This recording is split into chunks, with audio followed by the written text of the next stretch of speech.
1 year ago, Naghmeh Abedini said goodbye to her husband Saeed as he set off on a trip. She never dreamed that 12 months later, she'd be in the middle of a fight for his freedom and his life.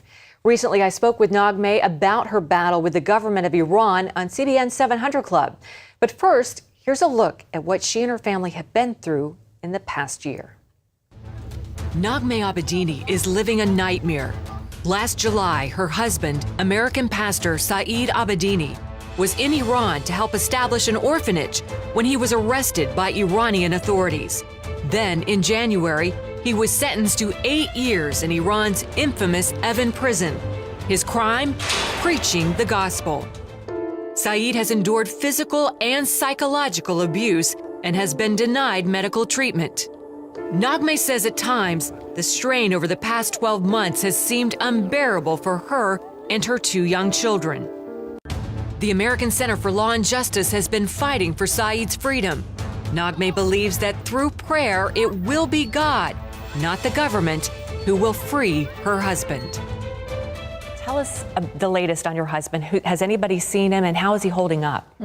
His family gets to see him every week, so they saw him this week, and he was doing okay. He's still, he's had some beatings, and so he still has issues with his internal bleeding. He's much better, but there's still pains, and we're still hoping to get him treated. Still needs medical attention. Well, Iran has a new president, President Rouhani. Is this good news at all for your husband, or will it factor in at all? You know, he at the same day he was elected, there was a Christian sentenced to a few years in prison. Above Rouhani is the supreme leader, Khamenei, who really controls everything. And his mindset, his policy towards Christianity has always been the same, that they see it as a national threat, security to their national threat to their national security. And I don't see much of a change. I hope they try to bring more freedom for the Christians and release Saeed, but right now, you don't think it'll make much of a difference? I don't think it's going to make much of a difference. Naghmeh, you were born in Iran to Muslim parents, grew up Muslim. How did you become a Christian? God's grace. I was always seeking Him. I grew up when I was very young in Iran, and there was a war, and there was bombs, and people were dying around me. There was a war with Iran and Iraq, and I always, that made me think about who is God, where is He? And I tried to find Him through Islam, and at the young age, 8 or 9. And when I came to the States, my brother had a vision of Christ, and he said, "I'm the way, the truth, and the life." And and you were young, right? We were 8 or 9, and Jesus said, you know, and he felt such a strong love. And when he saw that vision, he came to me and he told me, and he was a changed person. And so, so you got saved based on your brother's dream about Jesus. But it was we're twins, so we're so close. So I just saw he was so shaken, and so I accepted Christ at that age. Talk about childlike faith. Yeah, and it's been, you know, it's been an amazing journey. Naghmeh, what was he doing? Exactly what was he doing when he was arrested last summer? He was working on an orphanage that a government approved. He was working with the government to start. We'd started on the orphanage since 2009, and the kids and I had gone back with them in 2011 and stayed for a few months, hoping the orphanage would be open. He was there under government approval. Yes. They had approved it. He was working with them. Yeah. Now, you have 2 young children. How are they coping? I know they must be missing their dad terribly. Oh, it's been hard. Recently I shared a video on my Facebook that shows Jacob crying, saying, "Jesus, I love you, bring daddy home." And he's just in tears, and they sent out balloons and messages to Jesus saying, "Bring him home." And, you know, like childlike faith, they prayed, and then they wake up, and sometimes they wake up, they had a dream, and they look around, and they say, "Is daddy home yet?" And I say, "No, we just gotta wait." I try to speak to them from the Bible about patience.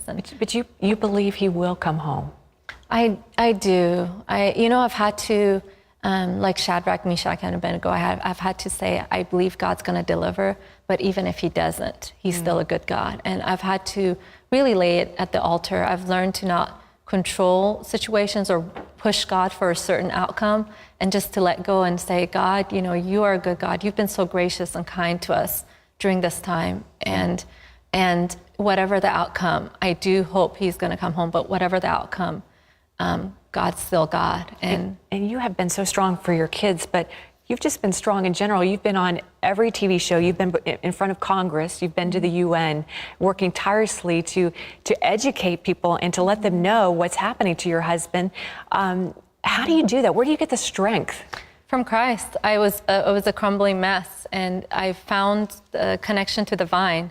And the Bible says, when we find that connection, the fruit comes. And I have to say, one of the highlights, it's been a year since I physically held my husband and said goodbye. We said on June 22nd of 2012, I said a quick goodbye. I said, see you in a few weeks, never thinking.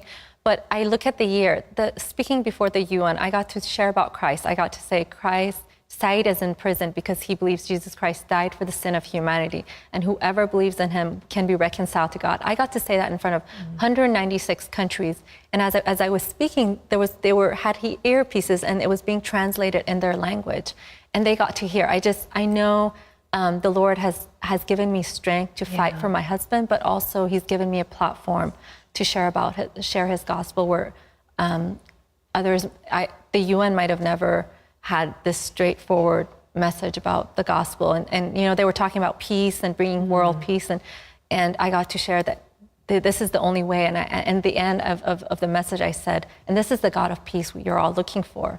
And so it's been amazing to the platform God has given me to fight for my husband, but also really to share the gospel, which is what this world needs. Our world is getting darker and darker.